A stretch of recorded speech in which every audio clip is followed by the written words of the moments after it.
Sa game na to guys, may nautunan naman ako. May nakaduo tayo dito na handa tayong ipag-Rafaela. Tapos ito ang sabi ko sa kanya, ako lang bubuhayin mo ah. Napakapangit ng ugali mo.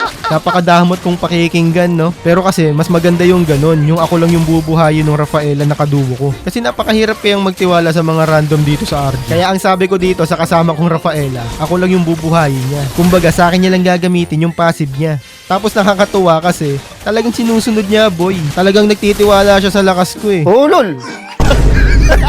Ang kinaganda kasi niyan, kung sa akin niya lang gagamitin yung passive niya, mabilis lang yun magko-cooldown para makapag-aggressive play ako katulad nito.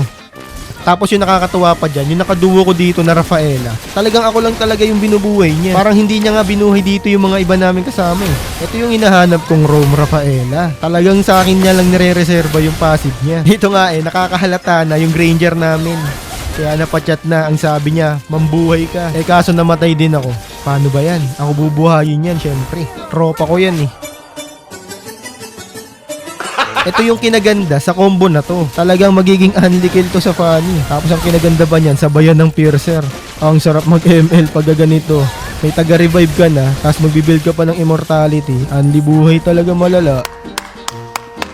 Ako lang ba yung nagugulat sa ganitong combo ng Guinea Bear? Putik na yan, muntikan pang mamatay yung MM namin no. Nagugulat talaga ako sa ganung combo ng Guinea Bear. Putik na yan. Oh tara, tapusin na natin to. Wala na magagawa yung mga yan. Papuno na yung stock ng piercer ko.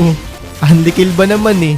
Pumuputok na lang bigla yung kalaban sa piercer. Gagi, pabuhay daw oh. Huwag mo nang buhayin yan pare. Sa akin mo na lang reserva yung passive mo. Oh, pasukin ko na to. Granger, tower lock na. Ay, ang boklok. Hindi pa tinower lock. Ay, nasasabi ko eh. Hindi dapat pagkatiwalaan tong mga random dito eh. Tapos ang lalakas pa niyan magsireklamo. Kesyo buhayin daw siya. Putik ka. Kung tinower lock mo na, di sana tapos na yung laban. Ayun, tinapos na ng creep. Ang bobo na itong Ranger eh, no? Maninisi pa eh. Hey, gagi ka. MG na ako. Sa wakas, nakalabas din sa lugar ng mga... Ay, psst, huy, bad yun ha.